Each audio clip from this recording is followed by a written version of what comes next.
Hello বন্ধুরা, আসসালামু আলাইকুম ওয়া রাহমাতুল্লাহি ওয়া বারাকাতুহু। কেমন আছেন আমার সম্মানিত ভাই এবং বোনেরা? আশা করি সবাই খুব ভালো আছেন। আল্লাহর অশেষ রহমতে আপনাদের সকলের দোয়া এবং ভালোবাসায় আলহামদুলিল্লাহ আমি এখন অনেকটাই ভালো আছি। দেশ এবং প্রবাস থেকে এই মুহূর্তে যে আমার ভিডিওটি দেখছেন, অবশ্যই ভিডিওটি দেখতে দেখতে একটি লাইক দিয়ে দিবেন। এখানে আমার আম্মু কলমি শাক ভাজি করছিল।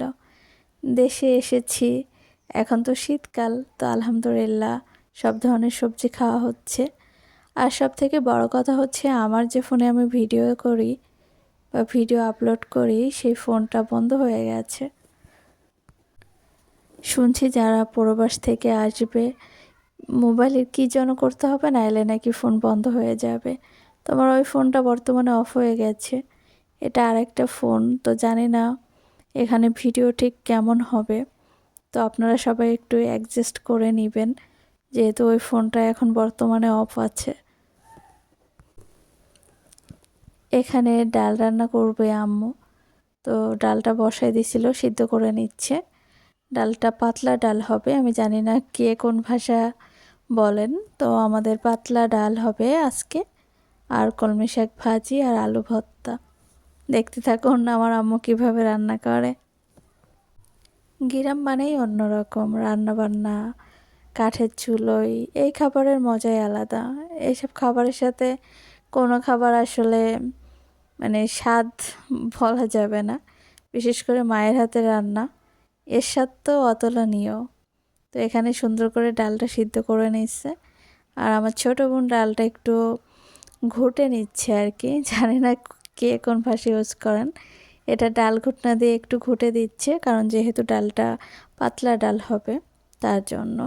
আর এখানে আম্মু ইতিমধ্যে ডালটা ঘোটার পরে ওই পানিতেই দিয়ে দিবে, সেজন্য হলুদ লবণ সব কিছু পরিমাণ মতো দিয়ে দিচ্ছে। এই তো দেখেন এখন ডালটা দিয়ে দিচ্ছে আর কি। আর আমার ছোটো বোন আবার দেখতেছে যে ভাতটা হয়েছে কি না। গ্রাম মানে অন্যরকম পরিবেশ, সব কিছু অন্যরকম।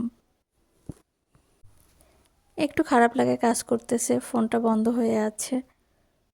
তো প্রিয় ফোনটা যখন বন্ধ হয়ে থাকে এমনিতেই খারাপ লাগে। রাত থেকে আর ফোনটা অফ হয়ে গেছে।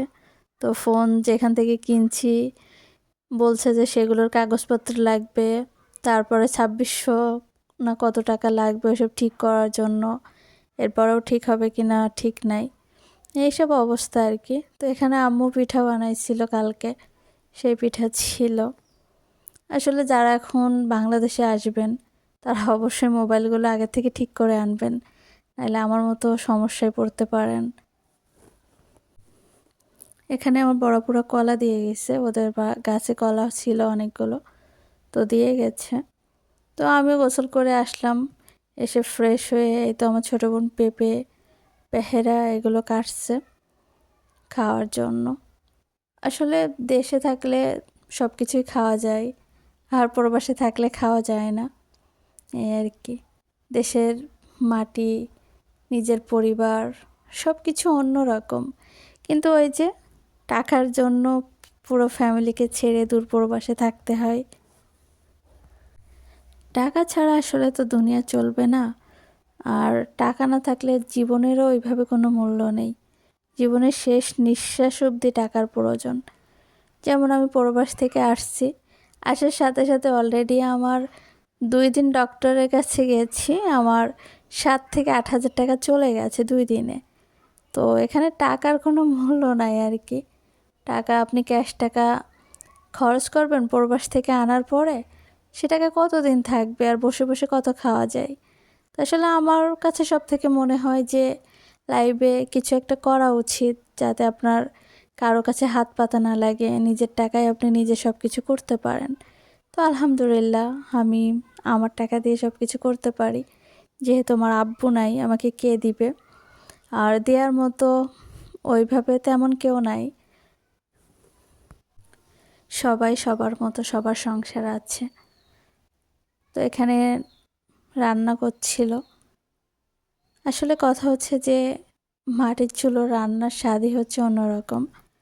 তো এখানে ডালটা সুন্দর করে ধুয়ে বসায় দিচ্ছিল। আর এখনও পর্যন্ত যে আমার ভিডিওতে লাইক দেননি অবশ্যই একটি লাইক দিয়ে দিবেন। অনেক কষ্ট করে ভয়েসটা দিচ্ছি, অনেকটা অসুস্থ তারপরেও। আর এখানে আমার আম্মু চিড়ি করছিল আমাদের, তো সেই চিড়ি পরিষ্কার করছিল ছাদের উপরে, তো আমি গেছিলাম, তা একটু ভিডিও করছিলাম। কার কার এই চিড়া পছন্দ, আমারও অতটা পছন্দ না, কার কার পছন্দ অবশ্যই জানাবেন। তো আজকের ভিডিও এই পর্যন্তই। যারা আমার প্রিয় ভালোবাসার আপু ভাইয়েরা আছেন সবাইকে অসংখ্য